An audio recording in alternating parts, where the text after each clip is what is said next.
the highest rated talk show hosted by an African American on the 2025 Talkers Heavy 100 list of the most important talk radio hosts in the nation. Last year, Tavis ranked number 33, and the year before, number 45. The Tavis Smiley Show has rapidly expanded its national syndication to now include nearly 50 radio stations across the country and counting. Congratulations, Tavis. Yay, yay!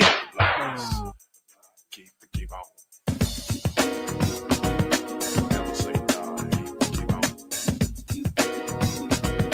Like this. Keep on. Never say die. Keep on. Like this. Never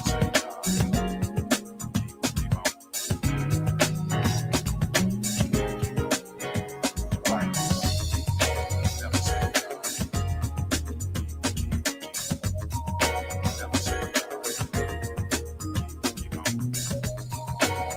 die. Like this. Never say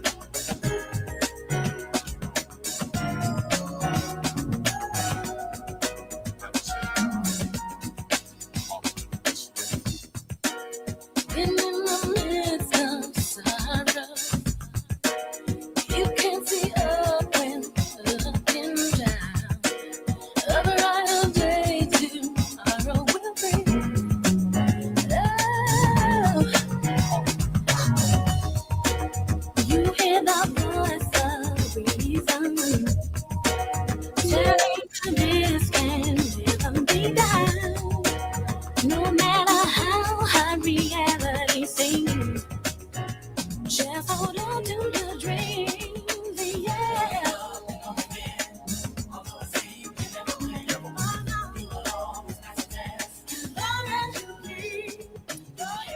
As long as you keep your head to the sky and you keep your bracelet fastened, you're listening to A More Perfect Union on KBLA Talk 1580. I'm Dr. Nii-Quartelai, your host and White House correspondent, right here with you in LA in afternoon drive time. Can you see my little tan? It's actually my permanent tan.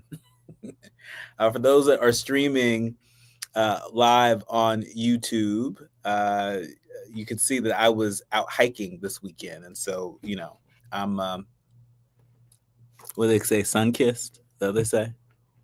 Is that what's going on over here? I'm in touch, and so you be in touch. Follow me on all the social media platforms at Dr. Nii-Quartelai, at just Dr. Nii-Q, DRNIIQ. There I am, fresh for you to follow. Also, be sure to download the KBLA app to listen to us live. You can even hear my silly little jokes live right on the app. Last but not least, subscribe to A More Perfect Union podcast. That way you will never miss my sense of humor. You won't do it. Listen, it's time for your national news roundup. It's time for you to decide the good, bad, and ugly headlines of the day. And kicking us off, Caroline Wanga announces her departure from Essence after 4 years, count them, 4 years as president and CEO. The Griot reporting that Caroline Wanga will not be returning from health leave. She and Essence Ventures confirmed that in a joint announcement just this morning. In a statement shared today, the company announced that Wanga is officially stepping down as president and CEO to enter the next chapter of her career. Wanga had been on health leave since September 2024 after leading Essence Ventures through a transformative 4 years. She took on the top role in 2020, overseeing not only the magazine, but also Afropunk, BeautyCon, and Essence Studios.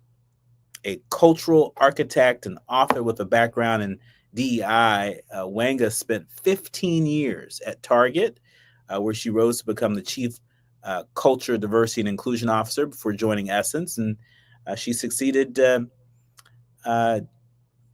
as CEO following the 2018 reacquisition of the brand from Time Inc. And so wishing Caroline Wanga well. She has always been very kind to me, and she is who she is. And she shows up as she shows up. She is consistent. and who she is. That's what I meant to say. And so, congratulations to Caroline Wanga and whoever it is that might become the next president CEO of Essence. That's a big deal. That's a great gig to have. And so, good luck to all the folks that I'm sure have already started their campaign to become the next president CEO of Essence. In other news, Lil Nas X has been charged with attacking a police officer as he walked naked on an LA street.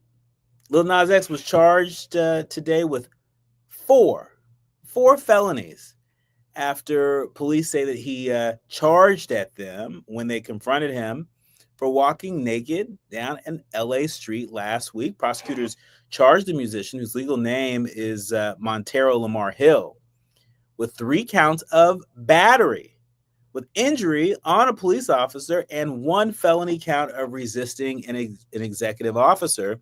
That's according to the district attorney. He was initially booked on suspicion of misdemeanor obstructing an officer on Friday, and he's set to be arraigned later today. His representatives haven't responded to any requests for comments, but police said that officers found the 26-year-old walking naked on Ventura Boulevard, which for folks who are less familiar with the LA terrain, that's a major thoroughfare in the Studio City neighborhood. He was walking naked at 6 a.m. on Friday. And they say he charged an officer when confronted and was arrested. Police suspected a possible overdose, took him to a hospital where he spent several hours before being taken to jail, where he has remained silent. And so looks like Lil Nas X has got twisted up with this law enforcement here, and we're going to have to keep our eye on this because there are some facts that seem a little fuzzy. I mean, that's a lot of counts. 4 counts, 4 felonies, 4 felonies for walking naked down an LA street. They say he charged an officer. Was there a weapon? I didn't see any mention of a weapon. And so we're going to keep our eye on this. We're all about accountability, but we're also about following the facts. And so that's what we intend to do.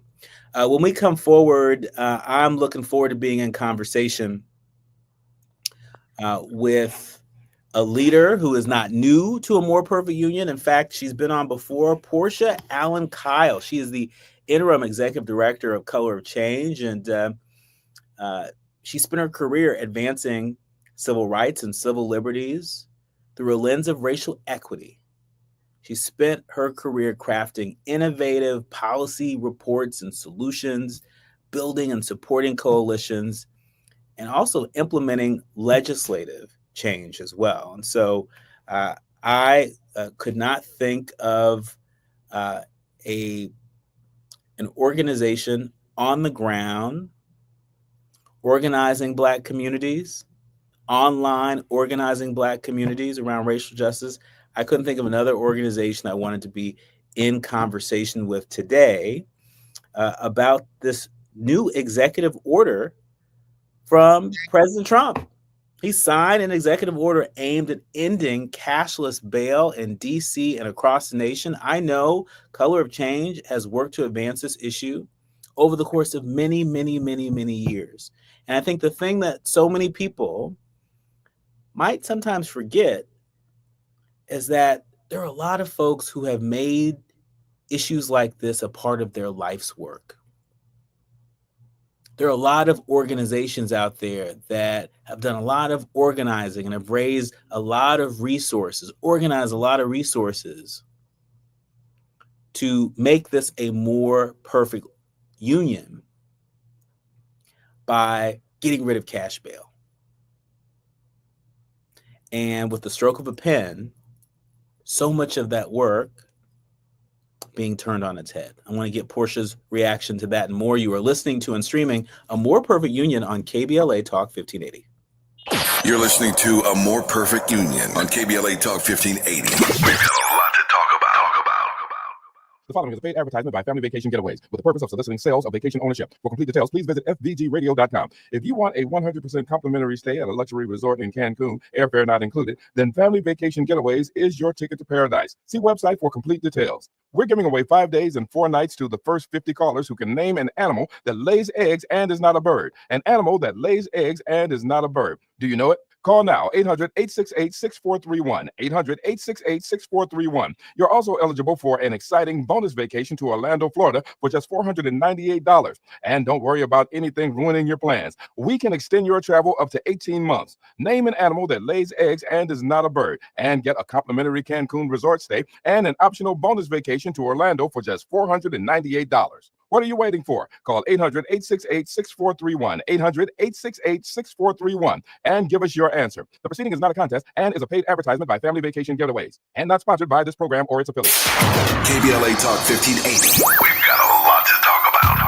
KBLA Talk 1580, connecting you with services and solutions. The Los Angeles Regional Food Bank is on a mission to fight hunger and provide nutritious food to those in need across our community. They partner with federal, state, and local programs advocating for better policies and funding for critical hunger relief programs like Cal Fresh, the Emergency Food Assistance Program, and the Child and Adult Care Food Program. The food bank works with coalitions and local representatives to make sure hunger is addressed in every district of LA County. They also run nutrition education campaigns, raise hunger awareness, and source nutritious food for distribution, all while supporting regulations that allow food pantries to operate safely. Want to help? Visit lafoodbank.org or call 323-234-3030 to volunteer or find a food bank near you. Together, we can ensure that no one goes hungry in Los Angeles County. This is a community call to action from KBLA Talk 1580.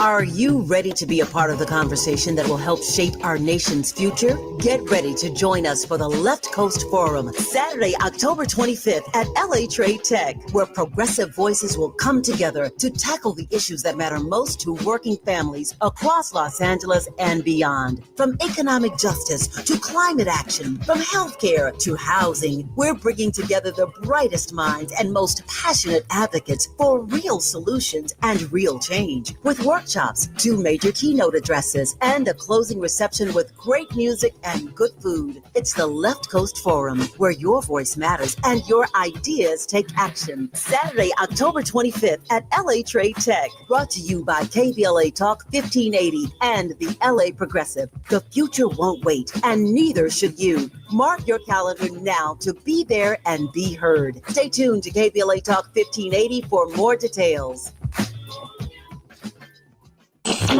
We have no permanent friends or permanent enemies. Only permanent interests.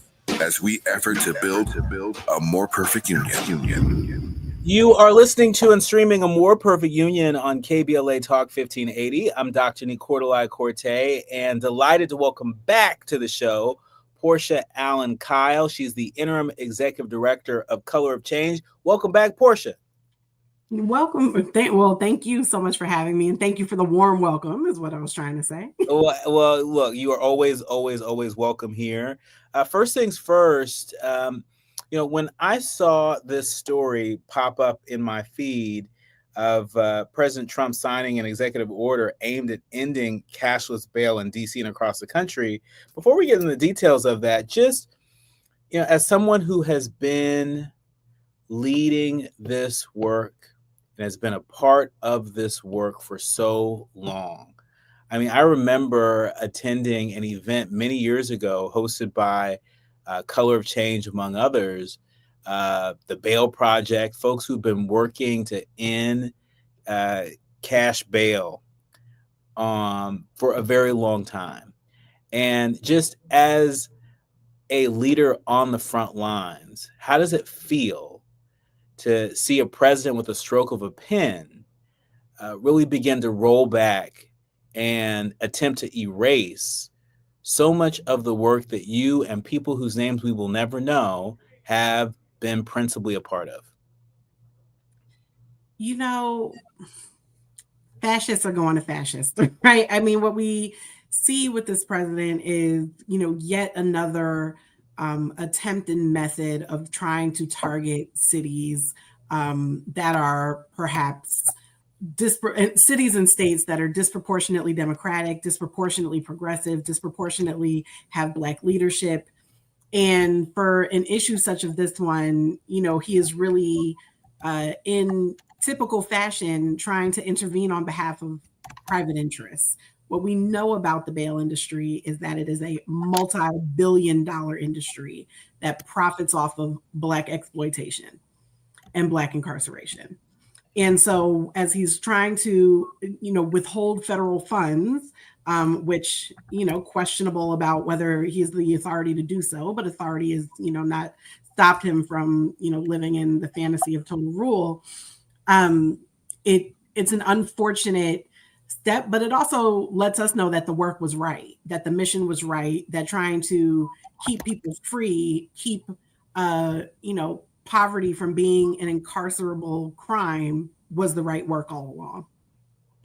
Yeah, I mean, it does. And for folks who are less familiar with what's happening, President Trump signed an executive order today aimed at eliminating cashless bail for suspects arrested in Washington, D.C. and other jurisdictions around the country with similar policies. The executive order directs the administration to take certain actions if the city does not change its cashless bail policy, including federal funding decisions, services, or approvals. Attorney General Pam Bondi could also get involved, though it's not clear what actions she might take. But talk to us about this presidential shakedown. That's what it strikes me as. It's a shakedown. It's an executive order that is intended to send a message that if you don't do what I want you to do, then it's going to be death by 1,000 cuts. Absolutely. We have seen over and over again with each executive order, and they're executive orders because, that is how a dictator tries to rule, right? Nothing has gotten through, Congress, but for that, abominable bill that previously, passed, ripping healthcare and other essential services from folks.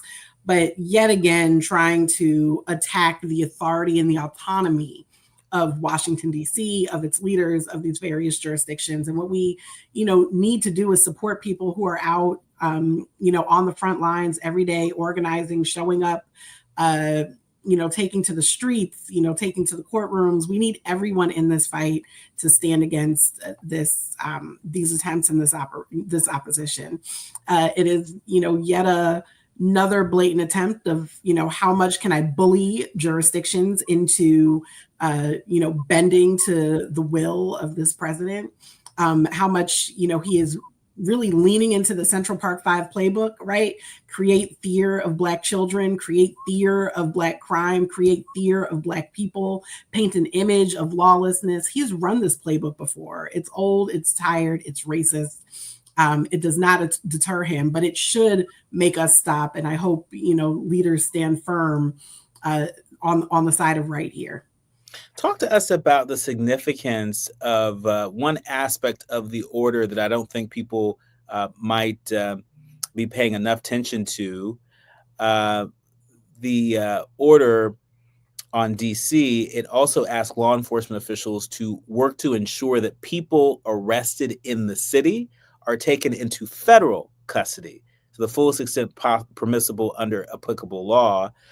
Is that just another aspect of President Trump's wish list, or is this a real threat when it comes to local law enforcement?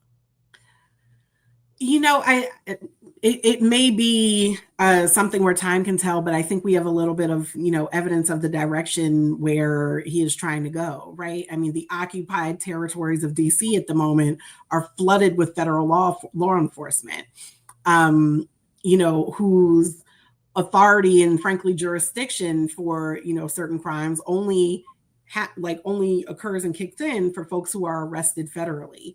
And so while there have been many directives and attempts, and, it's why they're threatening withholding federal funding and things of that nature for various cities, not just Washington, D.C., but other jurisdictions, identified as having adopted cashless bail policies. But it's because they don't have the direct authority to tell these jurisdictions what to do.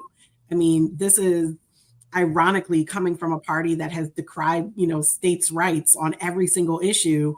But when states and cities decide not to over incarcerate Black people, not to punish people for being poor, not to, fill jails with people that, whose families try their best to scrape up their life's assets and savings, but sometimes just can't make it, when cities decide to not fund the private bail industry by forcing, folks in their jurisdiction arrested for, often very trivial things to go through and post bond, all of a sudden we need federal intervention.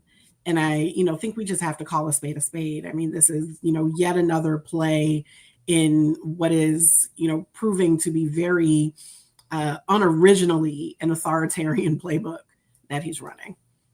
And so where do we go from here? For folks out there who have received sort of the benefit of the doubt, for folks out there who, benefit, from cash bail system out there. Talk to us about what their options are right now, and where can people turn to figure out what to do should they themselves or their loved ones, be jailed. Where do people go? Where can they turn?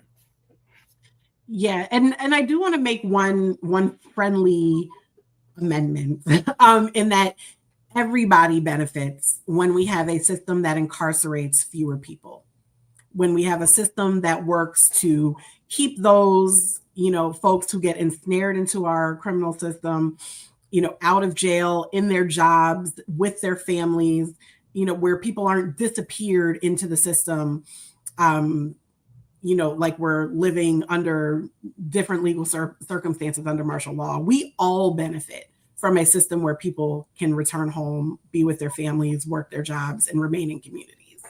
To that end, I guess I also would be remiss if I did not encourage all of the folks, working tirelessly around the country on the front lines to, for criminal justice. I mean, we've seen criminalization is a function of authoritarianism, and we've seen this administration lean into it.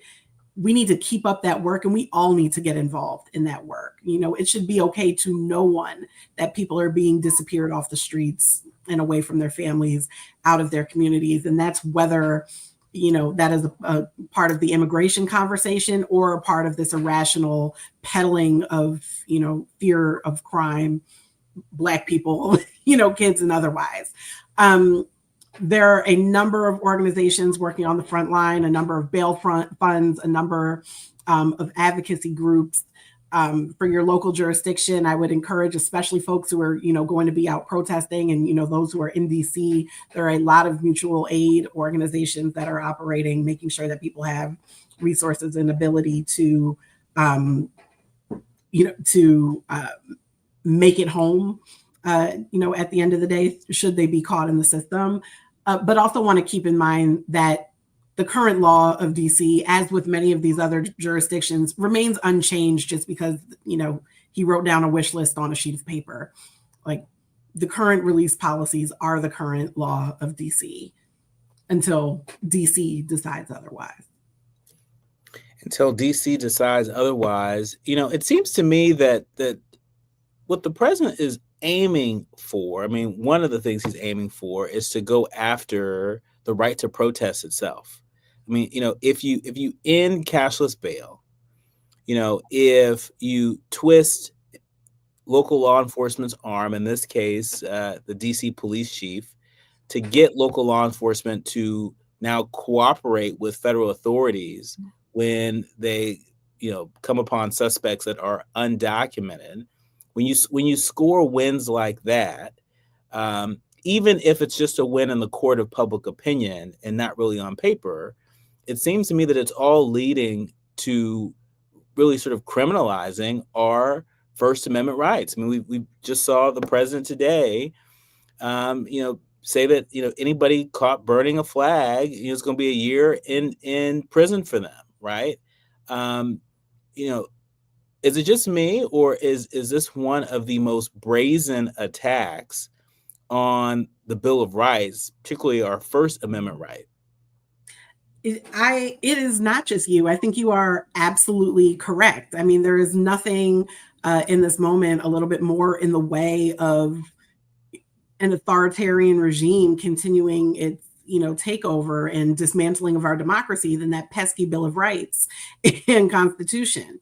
And this administration has been very clear that they are not down with the idea of protest and free speech. They are not down with the idea of equal protection. We've seen, the attacks on DEI and just Black people generally as evidence of that. They are not down with one person, one vote. That is why they are, looking to rig the system in their favor in Texas and still, continue their ploy to steal the House of Representatives. They are not down with the rights that are guaranteed to us by the Constitution. And for that reason, it's more important that we fight ever harder to make sure that we are putting up every single amount of defense that we can to, fight for what we deserve. While we've been on air, a little bit of breaking news. The Associated Press reporting that Trump has fired federal governor Lisa Cook, opening a new front in the fight for control over the central bank. The president fired the Federal Reserve Governor Lisa Cook late today. A Black woman, a sharp escalation in his battle to exert greater control over what's long been considered an institution independent from day-to-day politics. President Trump said in a letter posted on Truth Social that he is firing Cook because of allegations that she committed mortgage fraud. Bill Polt, a Trump appointee to the agency that regulates mortgage giant Fannie Mae and Freddie Mac, made the accusations last week. So she's getting fired over an accusation. There's been no court proceeding. There's been no guilty verdict. She's getting fired over an accusation. We're going to get Portia's reaction to this and more when we come forward. You're listening to and streaming A More Perfect Union on KBLA Talk 1580. The audience is listening. Thought-provoking, eye-opening, heart-rendering. This is where authentic voices meet powerful discussions on culture, community, and change. This is where Black voices matter. He's breaking boundaries, amplifying diverse perspectives, and tackling the issues that matter most to you. You're inside A More Perfect Union with Dr. Nii-Quartelai on KBLA Talk 1580. I'm Misty Jordan with BIN News Now. With high school football season here, the Cleveland Clinic is offering tips on how to lower the chances of getting a concussion. Dr. Marie Schaefer explains the importance of taking action quickly. If you have a head injury and then you get another hit, your brain could actually swell and you become unconscious and it could lead to death. Schaefer recommends strengthening muscles in the head, neck, and upper back and wearing a mouth guard.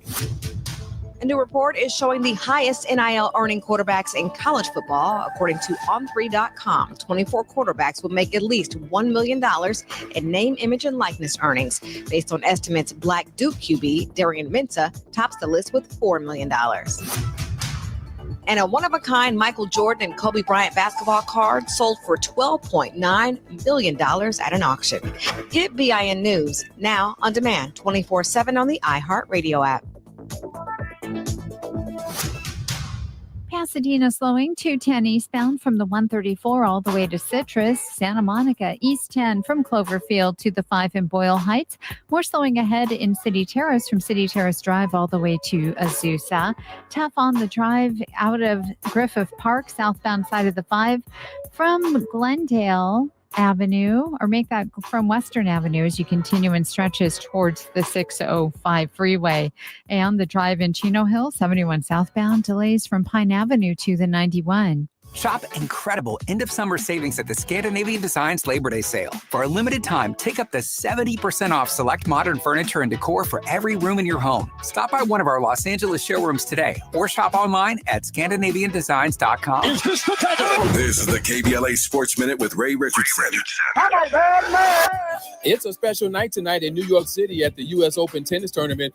Venus Williams, at age 45, will be the oldest woman to play in the U.S. Open in 44 years. Renee Richards was 47 when she played in the tournament in 1981. Williams, a 7-time Grand Slam champion, was given a wildcard invitation to play in the U.S. Open. The Compton native has a first-round matchup tonight against Karolina Muchova of Czechoslovakia. The 29-year-old Muchova was 4 when Venus won her first U.S. Open championship in 2000. Venus won it again in 2001.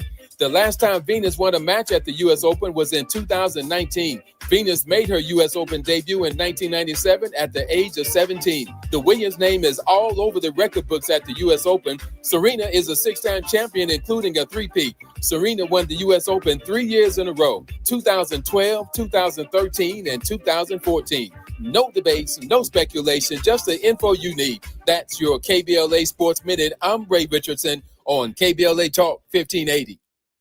Break out the champagne. Everybody get a glass.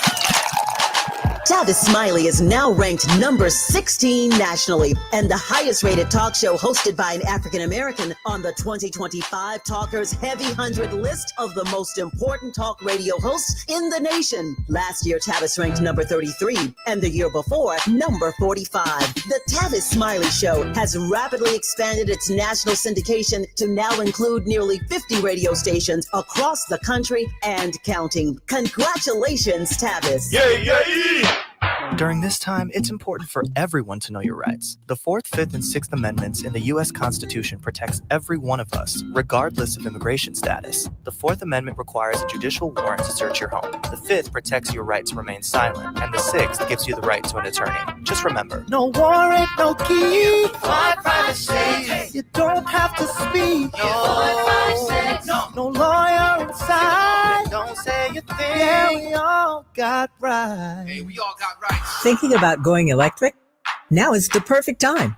Electric vehicles cost less to run, don't need gas, and need fewer repairs than gas-powered cars. You can also save with federal and state tax credits, and in some areas, qualify for rebates on home charging stations. To learn more, visit www.breathesocal.org. That's www.breathesocal.org. KBLA Talk 1580. We've got a lot to talk about. KBLA Talk 1580, connecting you with services and solutions.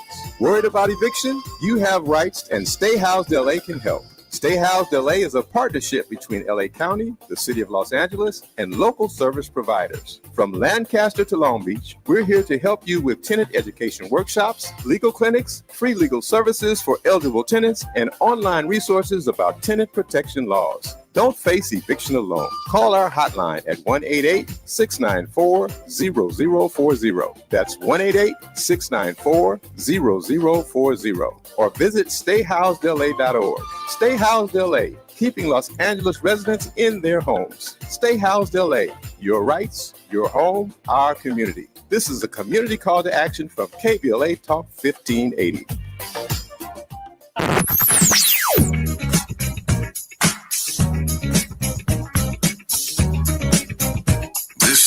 KBLA Talk 1580. Talk radio. That's music to your ears. We're unapologetically progressive. KBLA Talk 1580. Hit me! National news of consequence, informed opinion, and analysis beyond the headlines. You're listening to A More Perfect Union on KBLA Talk 1580. You are listening to and streaming A More Perfect Union on KBLA Talk 1580. I'm Dr. Nii-Quartelai, and she is Portia Allen Kyle. She's the interim executive director over at colorofchange.org. She is no stranger here. And being that you're not a stranger to A More Perfect Union, you know anything can happen while we're on air. And I was just sharing some breaking news about President Trump removing the Federal Reserve Governor Lisa Cook, citing mortgage fraud allegations. This is breaking news. Associated Press, NBC, they're all reporting right now that the president is removing the Federal Reserve Governor Lisa Cook effective immediately, according to a letter he posted on Truth Social tonight. In the letter, he writes, Pursuant to my authority under Article 2 of the Constitution of the United States and the Federal Reserve Act of 1913 as amended, you are hereby removed from your position on the Board of Governors of the Federal Reserve effective immediately. Trump cited a criminal referral from the Federal Housing Agency director. In that referral, Cook is accused of mortgage fraud. And so I think, this is so crazy on so many levels, right? Attacking this lone Black woman on the Federal Reserve Board, number one, over allegations of mortgage fraud. There's been no conviction. There's been no court proceeding over allegations. And by the way, the Federal Reserve, last time I checked, was an independent agency. And so, Portia, talk to us, about why we should all be concerned. Why we should all be concerned about the actions that the president just took tonight. I have so many thoughts at the moment, but I think the first one that's coming to mind is just as a Black woman that has seen the trend of what is happening with Black women in the labor market, has seen the trend of Black women continuing to be, the targets and scapegoats for this administration, where this administration is just determined to remove, folks from their positions.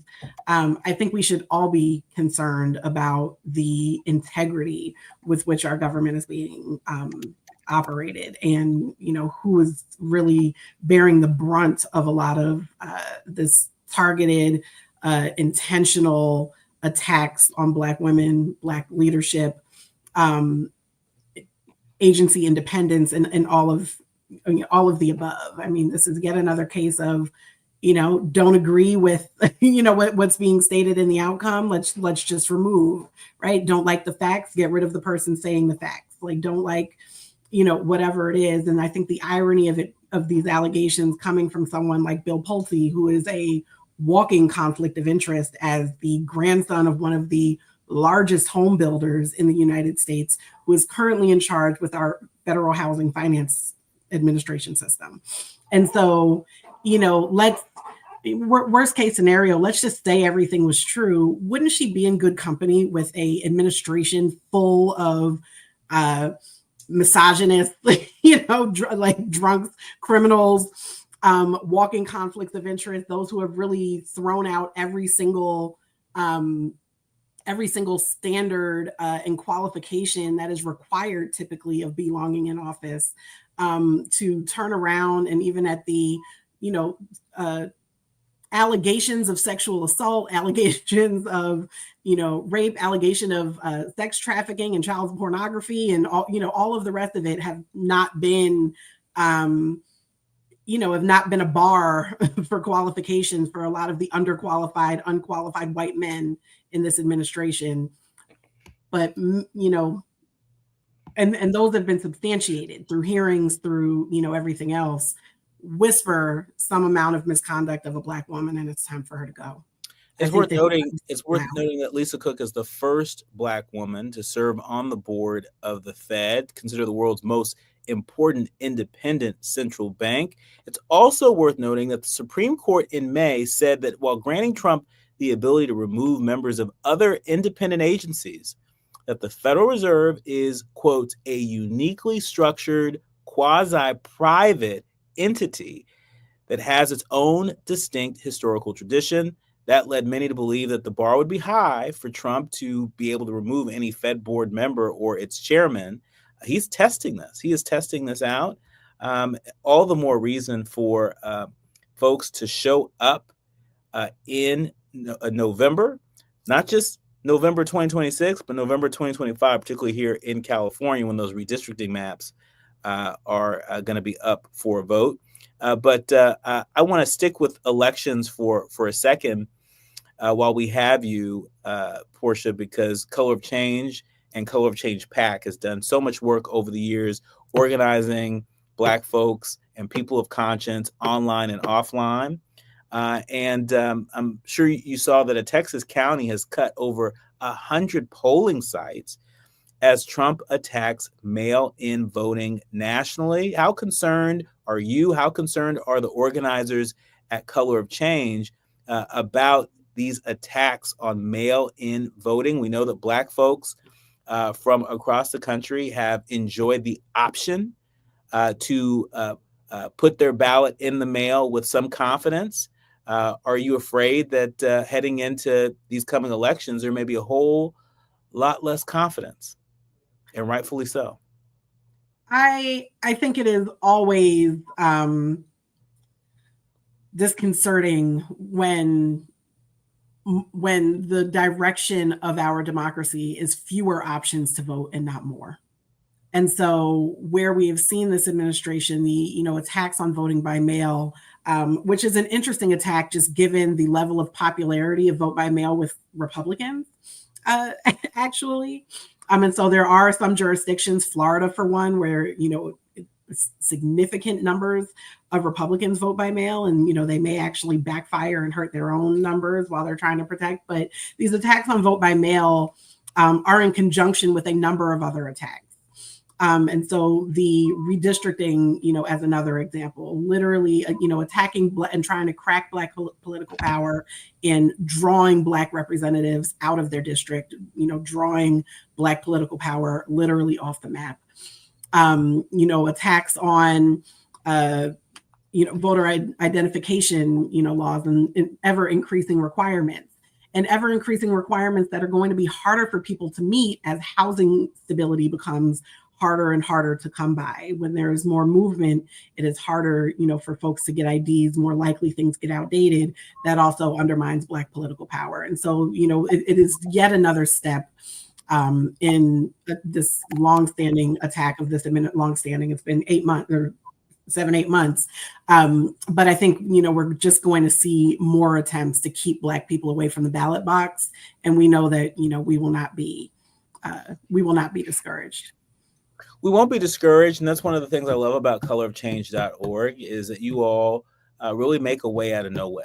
And I love how you all really embrace technology over many years. I remember a long time ago when one of your founders, Mr. Rucker, talking about this idea of building one of the largest online communities, online platforms of Black folks and folks of conscience organizing around racial justice. And now so many years later, look at what you all are still continuing to do during election cycles and in between election cycles. And so talk to our leaders, learners, and listeners about how we can tap in to the work of colorofchange.org or perhaps the work of Color of Change PAC to not be discouraged, but to roll up our sleeves and to take action, because the other side, they want us to believe that all of this stuff is inevitable, that there's nothing that we can do to stop it. Mm-hmm. And you and I both know that that's not the case. And so talk to the people. How can we tap into the work of Color of Change? Absolutely. You can always find us on the platforms we hold accountable at Color of Change. Our handles on Instagram, Color of Change on Facebook, and colorofchange.org, of course. You can find us on our website. The PAC you can find at Voting While Black. We are organizing. We are constantly, in touch and in relationship with our members.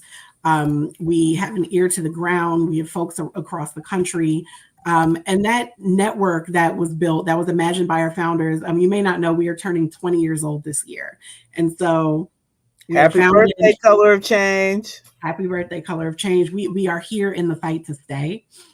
We were founded after Katrina, and that network that started with an email to about 1,000 people is now used to regularly mobilize and, take action and fight back in response to all types of injustice, whether it is, criminal justice reform and, pushing back against unjust carceral policies, whether it is fighting against redistricting, whether it is, supporting what's happening in California at the moment and, forcing folks in a really in-your-face, hands-on way. We need to be thinking about preserving Black political power in this moment. And that means calling on all of the Democratic states to really think about making their seats safer for Democrats, and really as a strategy to preserving Black political power and for our democracy. All of that you can find, you can learn more about us, colorofchange.org, Color of Change on Instagram, on Facebook, on X. And please tap in. We are in this fight. We need you. There is so much to do, and any amount, any little bit counts. Portia, in our remaining minutes, because we are broadcasting live from Los Angeles today, we're here at our home station here at KBLA. There's a lot of talk about this election in November. A lot of folks are talking about redistricting. Are there any special efforts that folks can tap into, particularly if you're here in California or in neighboring states, as we head into the fall and head into the fight over these new maps? Absolutely. And, it is not just making sure that California gets over the finish line, which is going to require absolutely everybody. If you tap in and sign up on colorofchange.org, we can keep you posted about our turnout efforts that will be going on throughout the fall. But it also is putting pressure on, the 14 other states to really get serious about, fighting for a future with rights where, our children can enjoy more rights than our grandparents and not fewer. And right now we're living under a scenario of fewer, but, to fight against redistricting, to, organize and show up at the polls, to, as best we can turn folks out. It is not that voting alone will save our future, but voting is one ingredient to the future that we deserve. And the future we deserve is a future of freedom, of justice, of rights, of, being able to thrive economically, being able to enjoy, time with our kids, time with our loved ones without fear of being persecuted by our government. And that's what we're fighting for every day. I would argue that voting, as you just said, is not only, it's the main ingredient, but it's also the thing that binds so many of the other ingredients together. You don't want no chocolate cake without no flour, right? and we can't have no democracy, not a true democracy, without voting. And so thank you, Portia, and to your entire team over at Color of Change for all the work that you continue to do. We want to encourage our leaders, learners, and listeners to tap in, go to colorofchange.org and just subscribe to get regular communications. Yes. If you're not sure how you can tap in right now, we'll just subscribe now and decide later. You can also go to votingwhileblack.com to learn about the work they're doing on the C4 side of the organization. And we thank you. Thank you for having me. You've been listening to and streaming A More Perfect Union on KBLA Talk 1580, The Quiet Part Out Loud, when we come forward.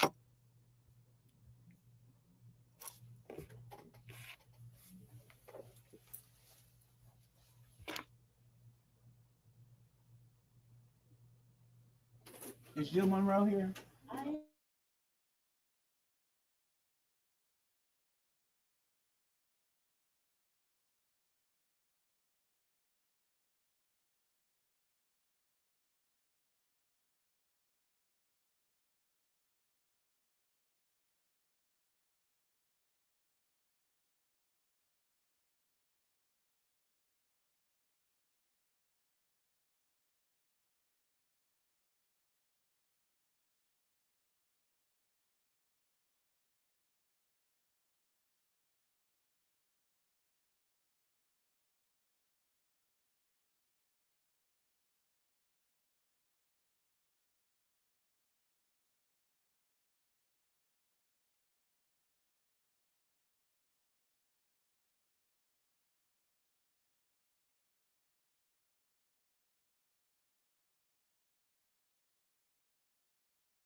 Community call to action from KBLA Talk 1580. Notable journalists, industry leaders, lawmakers, change makers, tastemakers, and you, working to build a more perfect union on KBLA Talk 1580. You are listening to and streaming A More Perfect Union on KBLA Talk 1580. I'm Dr. Nii-Quartelai, and it's time for the quiet part out loud. Sometimes when we are talking through issues of the day, we're talking about the politics, whether we're talking about the politics of what's happening in Washington, D.C., what's happening here in L.A., or everywhere in between or around the world. Sometimes we forget that at the end of the day, it's about the people. It's about we, the people. We, the people, in order to form a more perfect union. And we try to do our best to anchor this show, to anchor this work in the everyday lives of people, the people among us. Kilmar Abrego Garcia is one of those people. You might remember he was detained by ICE during a Baltimore check-in. Yeah, the Maryland man who was wrongfully deported to El Salvador in March and later returned to the U.S. was taken into federal custody again this morning. He was taken into custody by immigration authorities. This is according to his attorney. The detention, which was expected, happened minutes after Abrego Garcia walked into the Immigration and Customs Enforcement building in Baltimore for a check-in. He just walked in for a check-in after being released from federal custody on Friday in Tennessee, pending a trial on separate criminal charges. Talking to supporters gathered outside the building, Abrego Garcia said seeing his family over the weekend filled him with hope. And he said that those moments will give me strength to continue fighting. Abrego went on to say, God is with us. God will never leave us. God will bring justice to all the injustice that we are suffering. That's what he said as he was fighting through tears. Abrego Garcia today filed a lawsuit challenging his current detention and any deportation to Uganda or any other country until trial is held at an immigration court. Now, in a statement after his detention, Kristi Noem, the Secretary of the U.S. Department of Homeland Security, she said that Abrego Garcia is being processed, quotes, for removal to Uganda. The Trump administration has said that it intends to deport Abrego Garcia to Uganda, despite the latter government indicating last week that it prefers to receive people from other African countries and individuals without criminal records. He's not from Africa. He's not from Uganda. But this administration doesn't care. This administration is seeking to make an example out of Abrego Garcia. That's what's happening. He was indicted on 2 charges, including conspiracy to transport undocumented immigrants and unlawful transportation of migrants without legal status. So they're going to deport him to Uganda? If we allow this to happen to Abrego Garcia, then what about our neighbors? What about our immediate family members? What about us? This case is bigger than Abrego Garcia. This case is testing our Constitution. As goes Abrego Garcia, as goes a lot of other people out there.